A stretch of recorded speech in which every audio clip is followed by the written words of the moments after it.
She stood there shivering, eyes wide and lips trembling, whispering, "I don't know where else to go." The rancher glanced down at her bare feet, then back at her face, and simply said, "Come inside, because sometimes healing begins with just one open door." The sun hasn't yet crested the Wyoming mountains when Ronan Vale steps onto his porch with coffee steaming in the cold dawn air. 38 years old, weathered by wind and loss, he's grown accustomed to solitude on his sprawling cattle ranch. The silence suits him, no expectations, no disappointments, just the honest work of tending land and livestock. That's when he sees her. A figure emerges from the morning mist like something from a fever dream, stumbling down the dirt road that leads to his gate. She's small against the vast landscape, wearing a thin dress that offers no protection against the mountain cold. But it's her feet that make Ronan's breath catch bare, bloodied, leaving faint red prints in the dust. She reaches his gate and stops, swaying slightly. Her dark hair hangs in tangles around a face that's young but carved hollow by exhaustion, and something deeper, a bone-deep weariness that speaks of running from more than just the cold. Ronan sets down his coffee and walks toward her, moving slowly so he won't startle her. Up close, he can see she's shivering violently, her lips tinged blue, her eyes darting like a cornered animal's. "Ma'am," he says quietly, "you all right?" She looks up at him, and he sees eyes the color of storm clouds, gray and turbulent and holding secrets he's not sure he wants to know. When she speaks, her voice is barely a whisper, carried away by the mountain wind. "I don't know where else to go." 5 words that hit Ronan harder than a kick from an angry bull. He's heard desperation before in his own voice, during the dark months after Sarah died. He recognizes the sound of someone who's reached the absolute end of their rope and is still falling. He doesn't ask questions, doesn't demand explanations or proof of worthiness. He simply looks at her cracked, bleeding feet and the way she's holding herself together through sheer willpower, and makes a decision that will change both their lives. "Come inside," he says, his voice carrying the quiet authority of a man who's faced down his own demons and survived. "Let's get you warm." 20 minutes later, she sits at his kitchen table, hands wrapped around a mug of coffee that's more milk and sugar than anything else. The color is slowly returning to her face, and the violent shivering has subsided to occasional tremors.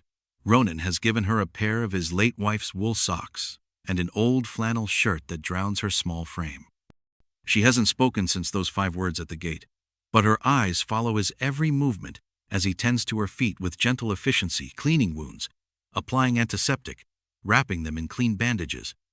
There's gratitude in her silence, but also a wariness that speaks of trust broken too many times. Outside, the sun finally clears the mountains, painting the kitchen in golden light. For the first time in 3 years, Ronan's house doesn't feel empty. If stories like this matter to you, leave a comment below. You won't want to miss what's coming next. The woman girl. Really, she can't be more than 25 sleeps for 14 hours straight. Ronan checks on her twice, standing in the doorway of the guest room that hasn't been used since Sarah's sister visited for the funeral. Both times, she's curled into a tight ball under the quilts, even in sleep maintaining the defensive posture of someone who's learned that safety is always temporary.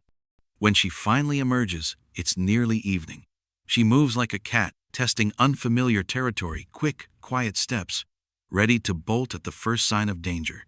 Ronan pretends not to notice as she maps exit routes and hiding places, understanding the instinct better than he'd like to admit.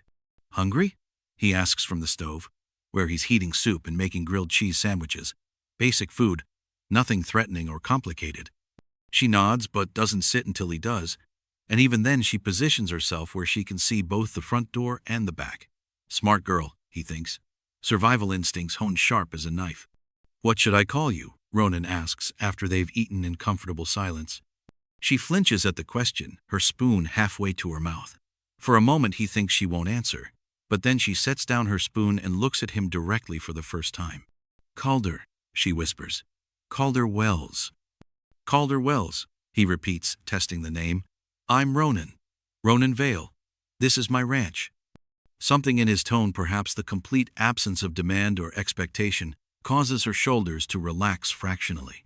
She finishes her soup and helps clear the dishes without being asked, moving carefully but purposefully around his kitchen.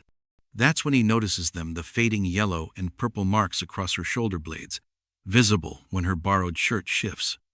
Bruises in the distinctive pattern of fingers and fists, old enough to be green at the edges but new enough to tell a story he's heard too many times in his years as a volunteer EMT.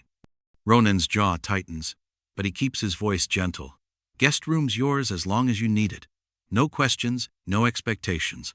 Just a safe place to rest. Calder turns to study his face, searching for the lie, the hidden price, the inevitable betrayal. When she finds none of those things, her eyes fill with tears she's too proud to shed. Why? She asks. Ronan thinks of Sarah, of the cancer that ate her alive despite all his fighting and praying, of the baby they lost 3 months before she died, of the year he spent afterward, wondering if the world held any kindness left. Because everyone deserves a place to heal, he says simply. That night, Ronan is pulled from sleep by a scream that cuts through the ranch house like a blade. He's moving before he's fully awake, years of emergency response training taking over. He finds Calder sitting bolt upright in bed, eyes wide with terror, her body rigid with panic. "Jonas!" she cries out, the name torn from her throat like a prayer to a cruel god. "Please, Jonas. I'm sorry." Ronan stops in the doorway, understanding flooding through him. Not just any abuser then. Someone specific. Someone she's still running from, even in sleep. By the 3rd day, Calder's feet have healed enough for her to walk without wincing. Ronan finds her on the porch at dawn, dressed in clothes he laid out for her, jeans, and a work shirt that belonged to Sarah, altered with safety pins to fit her smaller frame. She's staring out at the pastures where his cattle graze in the early morning light. "Beautiful," she says when she notices him beside her. "Gets into your blood after a while," Ronan agrees. "Want to see more of it?" He starts her with simple tasks, gathering eggs from the henhouse, filling water troughs, checking fence lines for damage. Nothing strenuous, but enough to give her hands something to do and her mind a rest from whatever demons chase her. Calder takes to ranch work like she was born to it. Her movements are efficient and careful, and she has an instinctive understanding of how to approach the animals without spooking them. The horses, in particular, seem drawn to her quiet energy. "You've done this before," Ronan observes as she expertly mends a section of fence that's been giving him trouble for weeks. "My grandfather," she says, the first personal detail she's volunteered, "had a small place outside Casper, taught me to work with my hands before." She trails off, but Ronan doesn't push. Everyone has a before. Their peaceful routine is interrupted when Mrs. Henderson from the neighboring ranch stops by with a casserole and enough curiosity to power a small town. She spots Calder in the barn and immediately shifts into gossip mode. "Well now, Ronan," she says with false sweetness, "I didn't know you had company. Such a pretty little thing, too. Where did you say she came from?" "Didn't say," Ronan replies, his voice carrying a warning that makes Mrs. Henderson's smile falter. Of course. It's just that people talk, you know. A young woman staying alone with a man, appearances and all." "Mrs. Henderson," Ronan interrupts, stepping closer to the older woman. "Calder is a guest in my home, and she's welcome here as long as she wants to stay. I'd appreciate it if you'd make that clear to anyone who might be confused about the situation." The steel in his voice sends Mrs. Henderson scurrying back to her truck with her casserole and her wounded dignity. From the barn doorway, Calder watches the exchange with something like wonder. That evening, as they sit on the porch watching the sunset paint the mountains purple and gold, Calder does something that stops Ronan's heart. She laughs. It's just a small sound, barely more than a chuckle, prompted by one of the barn cats trying to intimidate a much larger dog. But it transforms her face completely, revealing the woman she might have been in a kinder world. It's the most beautiful sound Ronan has heard in 3 years. The conversation happens on a Thursday, 2 weeks after Calder's arrival, while they're mending tack in the barn. She's grown comfortable enough with silence that words, when they come, feel precious. "Jonas Reaver," she says suddenly, her hands stilling on the bridle she's cleaning. That's who I ran from. Ronan knows the name not personally, but by reputation. Reaver runs a poker game in Millfield, 40 miles east, and his reputation for violence extends well beyond the card table. He's the kind of man who considers women property and disagreement treason. He told me I belonged to him, Calder continues, her voice steady but her hands trembling. Said I owed him for taking me in when I had nowhere else to go. But his idea of payment. She shudders, unable to finish the sentence. Ronan sets down his own work and waits, understanding that some stories need to be told in their own time. The night I left, he came home drunk and angry, lost big at his own table, and someone had laughed at him. He needed to take it out on something weaker. Calder touches her ribs unconsciously, where Ronan suspects there are more fading bruises. I fought back that time, really fought back. And when he passed out, I ran. Barefoot, Ronan says quietly. Couldn't risk going back for shoes, or anything else. Just ran until I couldn't run anymore, and then I kept walking. She looks up at him with those storm-gray eyes.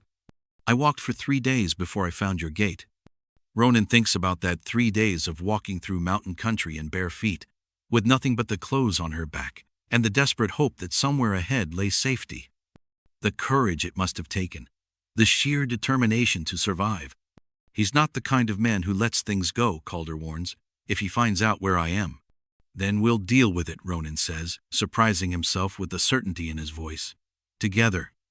He tells her about Sarah, then about the cancer diagnosis that came too late, about watching the strongest woman he'd ever known waste away despite every treatment, every prayer, every bargain he tried to make with God, about the baby they'd been trying for, lost in the 3rd month, when Sarah's body couldn't handle both the pregnancy and the chemotherapy.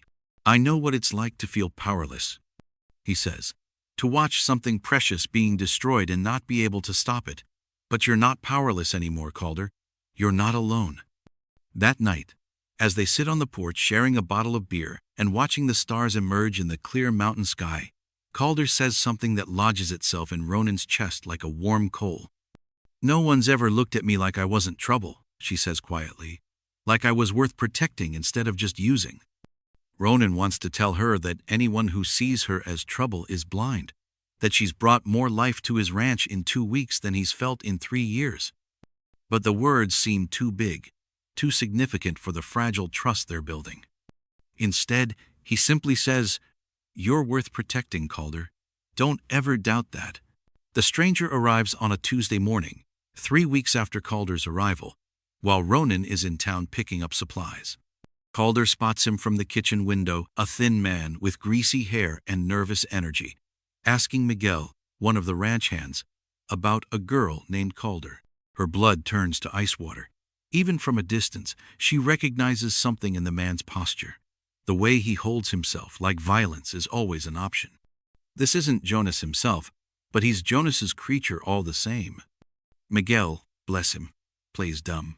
"No señorita here, amigo. Just the boss and us cowboys. You want to leave a message?" The stranger pushes harder, describing Calder offering money for information. Miguel's responses grow shorter, more dismissive, and finally the man stalks back to his horse with empty hands and frustrated anger radiating from every line of his body. But Calder knows he'll be back, and next time, he might bring friends. When Ronan returns an hour later, he finds her throwing clothes into the same bag she arrived with, her face pale but determined. "I have to go," she says without looking up. "Someone came asking about me. I won't bring that poison to your door." "Like hell you will."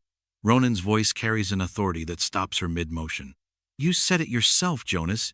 Isn't the kind of man who lets things go. Running again won't solve anything. It'll just put you back where you started. You don't understand. I understand that you're scared.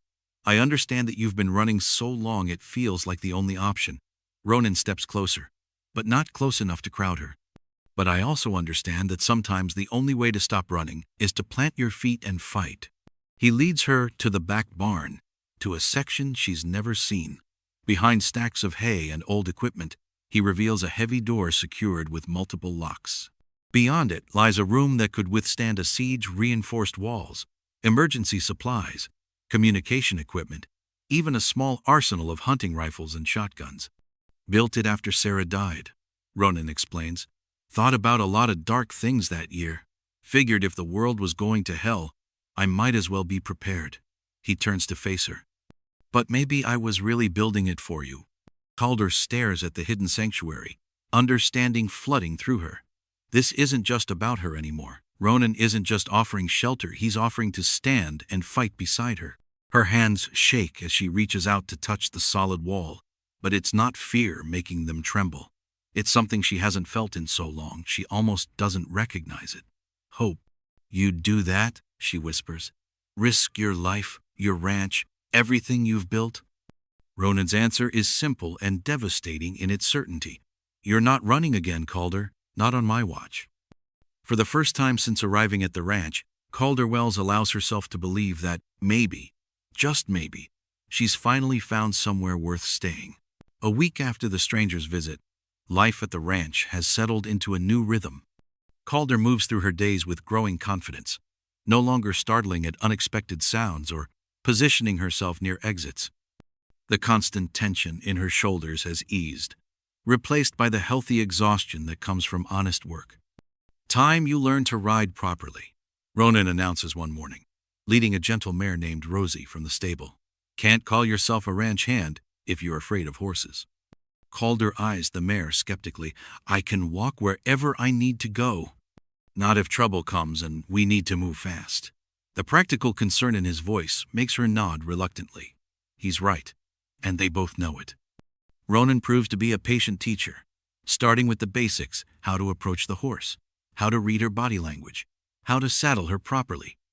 Calder's initial fear gives way to fascination as she discovers the intelligence in Rosie's dark eyes, the gentle curiosity in her soft muzzle. She likes you, Ronan observes as Rosie leans into Calder's touch. Horses are good judges of character. By the end of the week, Calder is riding with growing confidence, her natural grace adapting to the horse's movements. The ranch hands start calling her Miss C with genuine respect, including her in their easy banter and treating her like she belongs, rather than like a guest who might disappear at any moment. It's Miguel who first notices her singing. Señorita Calder, he tells Ronan with a grin. She sings to the horses when she thinks no one listens. Beautiful voice, like an angel. Ronan finds himself lingering near the stables at odd hours, hoping to catch those stolen moments when Calder's guard drops completely. When he finally hears her humming softly to a young colt while brushing his coat, the melody is hauntingly beautiful, tinged with sadness but carrying notes of hope. The transformation in her is remarkable. The hollow-eyed woman who stumbled to his gate barefoot and broken has been replaced by someone stronger, more vibrant.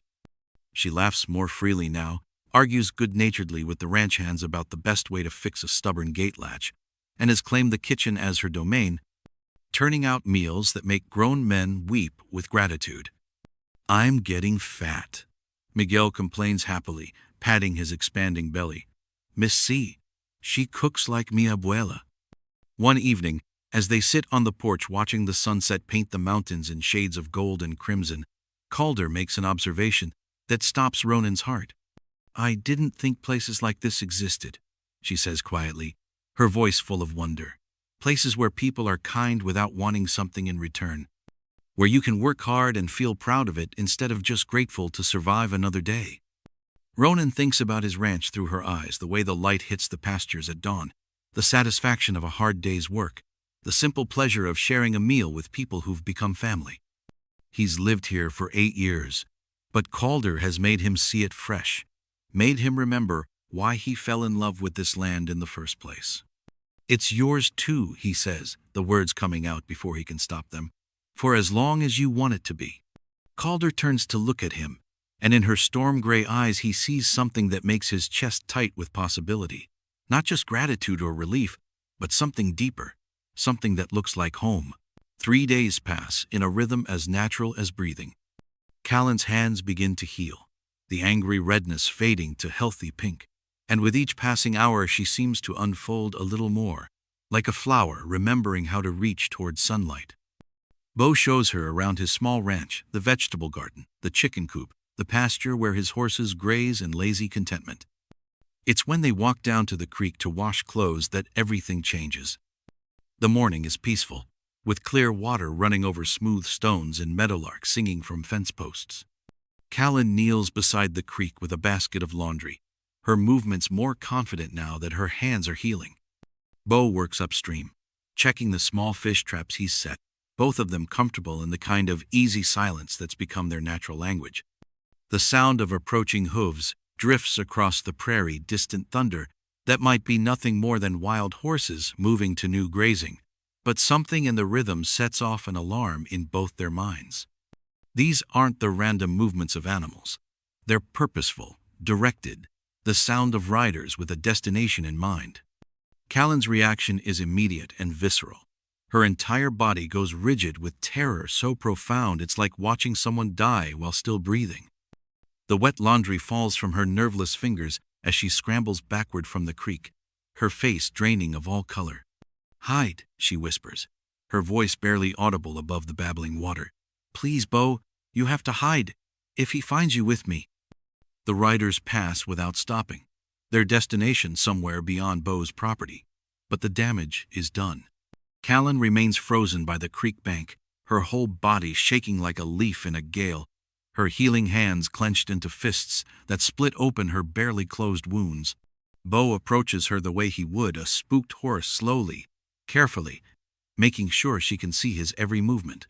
"They're gone," he says softly. "Whoever it was, they're gone." But Callan is somewhere else entirely, lost in memories that have claws. He'll never stop looking. She whispers, tears streaming down her face. I hoped maybe I'd gotten far enough away, but he'll never stop. He thinks he owns me." The words hit Bo like a physical blow, and suddenly the precise nature of her injuries makes terrible sense. This isn't the story of an accident or even a random attack. This is the story of systematic cruelty, of someone who took pleasure in breaking another human being piece by piece. "Tell me," he says, settling beside her on the creek bank. "Tell me what you're running from." The story comes out in fragments, like pieces of broken glass that cut as they're pulled free. A man named Torrin Gage, who'd bought her from her desperate family like she was livestock. Months of captivity disguised as marriage, where her body wasn't her own and her will was systematically broken down until she forgot she'd ever had one. The night she'd finally fought back, clawing her way to freedom with nothing but determination and the stolen horse that had carried her this far. "He cut my hands," she says, staring down at the fresh blood seeping through her bandages. "When I tried to fight him off, said if I couldn't keep them to myself, maybe I didn't deserve to keep them at all." They prepare like soldiers expecting siege. Ronan moves the ranch hands into the main house, ostensibly to help with spring branding, but really to have witnesses and backup if things go bad. He cleans his weapons and checks the ammunition, not because he wants violence, but because he's learned that peace requires the willingness to fight for it. Calder surprises him by asking for a gun. "I know how to shoot," she says when he hesitates. "Granddad taught me before he died. If Jonas comes, I won't be helpless." He gives her Sarah's old shotgun, a reliable 12-gauge that's been properly maintained but hasn't been fired in 3 years. Calder handles it with the competence of someone who learned firearm safety from an early age, checking the action and sighting down the barrel with practiced ease. "You don't have to do this," Ronan tells her as they wait on the porch, watching the road for dust clouds. "There's still time to get you away from here, somewhere safe." "Number," Calder's voice is steel wrapped in velvet. "I'm done running, done letting him dictate where I can go, who I can be, what I'm worth. This ends here." Jonas arrives at sunset, as if he's timed it for maximum dramatic effect. He's not alone. Sheriff Daniels rides with him, along with 2 deputies, and a man Calder doesn't recognize who carries himself like someone accustomed to violence. They stop at the gate, and Jonas dismounts with the confidence of a man who believes the law is on his side. He's cleaned up for the occasion, fresh clothes, newly shaved, hair slicked back, playing the part of the concerned husband come to reclaim his wayward wife. "Calder, honey," he calls out, his voice carrying false sweetness across the yard. "Time to come home. I know you're confused, but I've come to take care of you." Sheriff Daniels clears his throat uncomfortably. Mr. Vale, I've got a court order here requiring you to surrender Mrs. Reeves to her lawful husband. I'm hoping we can do this peaceful-like. Ronan steps forward, his own voice calm but carrying the authority of a man defending his land. Sheriff, with all due respect, I think you need to hear the lady's opinion on the matter. That's when Calder emerges from the house, the shotgun held casually but competently in her hands. The sight of her healthy, confident, clearly not the broken woman Jonas expected to find, stops him cold. I'm not your wife, Jonas, she says, her voice carrying clearly across the space between them. I was never your wife.